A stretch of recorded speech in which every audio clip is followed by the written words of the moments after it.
Today we will be getting into the poem The Bangle Sellers written by Sarojini Naidu. This is a more of a folk song. Uh, Here the different stages of the life of an Indian woman can be described by comparing them to different colored bangles. Let's get into the poem. I will read out each stanza, then I will tell you the meaning of it. The Bangle Sellers. The bangle sellers are we who bear our shining loads to the temple fair. Who will buy these delicate, bright, rainbow tinted circles of light, lustrous tokens of radiant lives for happy daughters and happy wives?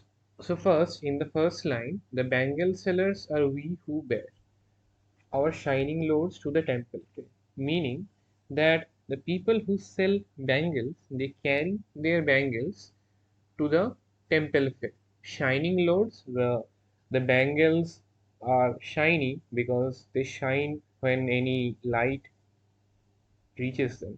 So here the bangles are called shine, and the bangle sellers take them as a load to the temple fair so that they can sell their bangles. So it is said bangle sellers are we who bear, means we who take our shining loads, our shining bangles to the temple fair so that they can be sold. Shining loads refers to their bangles. Who will buy these delicate, bright, rainbow tinted circles of light, lustrous tokens of radiant lives for happy daughters and happy wives? Then the bangle sellers are asking us that who will buy these delicate, bright, rainbow tinted circles of light? Here, all these adjectives are used to describe their bangles. Delicate, we all know bangles are delicate, they break easily. Bright, they are bright, as I told you earlier, they shine when uh, in the light. Rainbow tinted, here rainbow tinted means that the bangles are of various colors.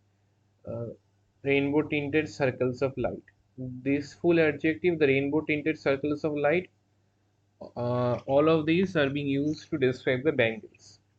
Lustrous tokens of radiant lives. Here, lustrous means radiant, to shine, and tokens means symbols. So, shining symbols of radiant lives. Bright, radiant means bright and happy. Here in the poem, radiant means bright and happy. Radiant lives. For happy daughters and happy wives. So, obviously, bangles are worn by women. So, in the last line, it is being said that all the bangles that we have brought to the temple fair, who will buy them? And the question is answered by the bangle sellers themselves that these bangles will be bought by happy daughters and happy wives. Going into the second stanza, summer meet for a maiden's wrist, silver and blue as the mountain mist. Some are flushed like the birds that dream on the tranquil brow of a woodland stream.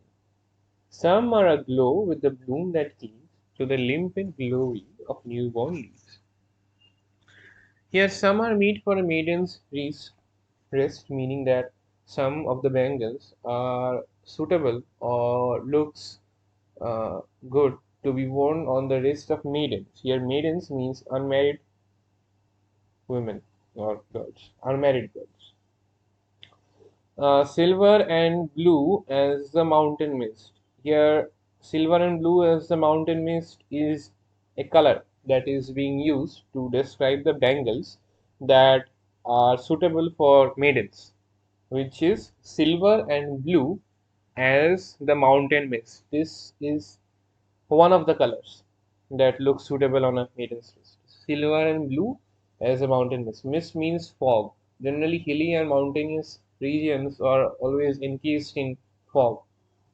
So, silver and blue as the mountain mist.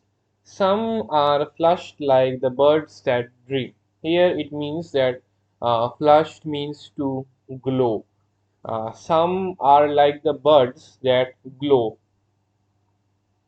on the tranquil brow of a woodland stream. Tranquil means peace, calmful, brow of a woodland stream, that is near. A woodland means a place that has many trees and bushes. So some are flush like the birds that dream on the tranquil brow of a woodland stream. Stream means a river. So some are like the birds that grow near a river that goes through a woodland. This is another color. Some are aglow with the bloom that cleaves through the limpid glory of a newborn leaf.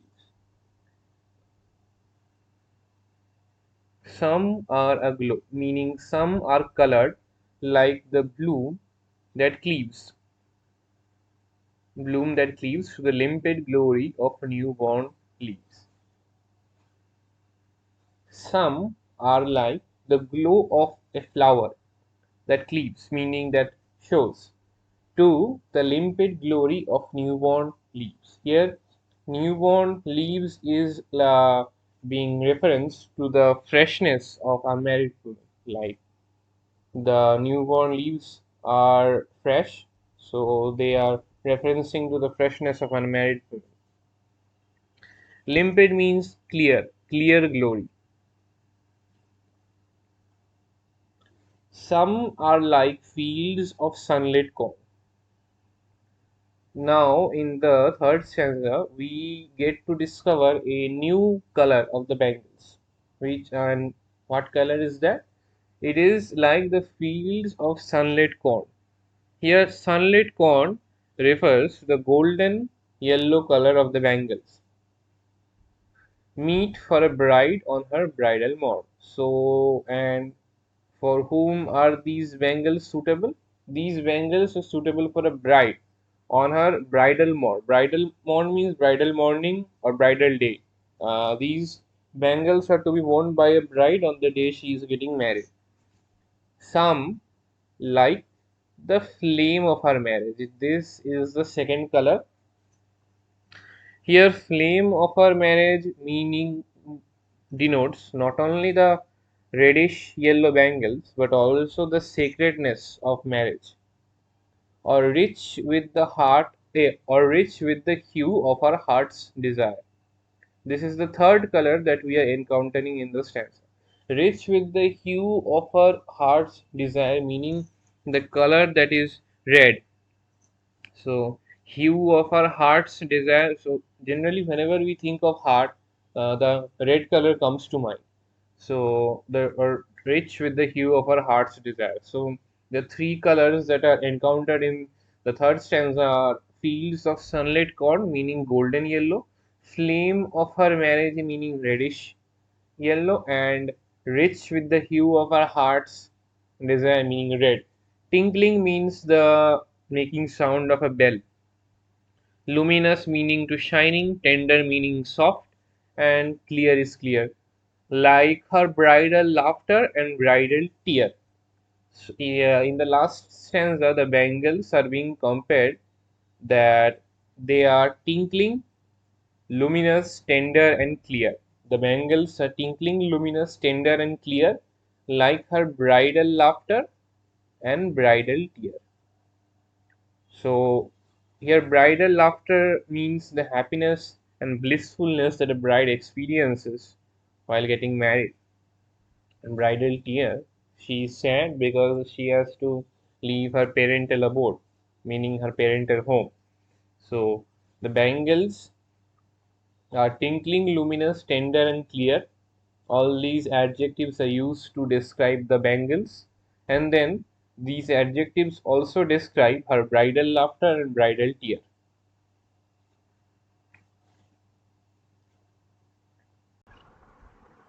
Going into the fourth stanza, some are purple and gold-flecked grey, for she who has journeyed through life midway, whose hands have cherished, whose love has blessed, and cradled fair sons on her faithful breast, and serves her household in fruitful pride, and worships the gods at her husband's side.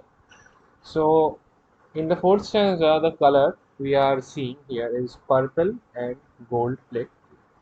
And For whom are these bangles for? These bangles are for middle-aged women or the women who have journeyed through life midway, meaning they are halfway through life. They are already married and are taking care of the household, they are taking care of the children. So these bangles are for them. For she who has journeyed through life midway, meaning for she who has gone through life, half of it, whose hands have cherished, whose love has blessed, and cradle fair sons on her faithful breast. These hands, the hands which will wear the bangles, these hands have cherished, these hands have loved, blessed, and these hands have also cradled her sons. They have brought up her sons. She is a wife who takes care of her household and sits at her husband's side while worshiping, and serves her household in fruitful pride, and worships the gods at her husband's side.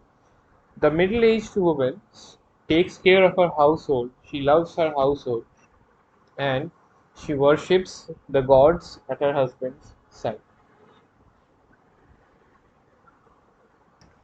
Now I will summarize the poem and tell you about the themes that are depicted in the poem. So, the center theme of the poem is celebration of Indian womanhood. This poem glorifies the idea of Indian womanhood. In the poem, in the first stanza, as we saw, the Bangle seller was trying to convince buyers the spiritual and symbolic importance of his bangles. Each stage of an Indian woman's life, from a dreamy maiden to an excited bride, and finally to a mature matriarch, is described according to the colors of the bangles suitable at that stage. In the poem, we have four stanzas that depict the tradition of wearing different types of bangles, like rainbow tinted bangles, that is, multicolored bangles, which are symbolic of different shades of womanhood. The second stanza, as we saw, focuses on silver and blue as the mountains mist. The second stanza focuses on the colors that are suitable for a young maiden. These include blue and mist, then shades of pink flowers that are yet to blossom, or clear dewdrops on newborn leaves. These are symbolic of the freshness and beauty of young maidens. In the third stanza, we saw that the colors that are described were uh, like fields of sunlit corn, like flaming fire of marriage. So the bangles that are suitable for a bride are golden color, like the fire around which the bride takes marriage vows with her group. The flaming fire, some like the flame of her marriage fire. Then again, some other colors were the color of a heart's desire, which is suggestive of her dreams and hopes of a newly wedded bride. That is also symbolic of the color red. The golden colored bangles compared to a yellow sunlit corn field are suitable for a bride. The cornfields are proof of Mother Nature's fertility, symbolic of the fertility of a young girl getting married. Thus, the flame-like color of bangles is appropriate to symbolize the flame of love in marriage. If white and blue bangles suit an innocent maiden's wrist, and yellow and red bangles are suitable for a bride on her wedding, then purple and gold-flecked gray bangles are suitable for a woman who has journeyed through life midway. In the fourth stanza,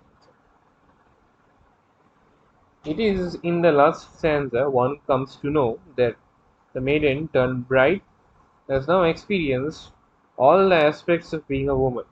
Therefore, this stanza has an air of pride etched in.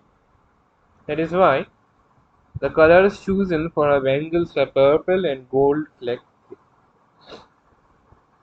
The specks of grey that is the gray color in the bangles, show and give a touch of maturity that comes with age.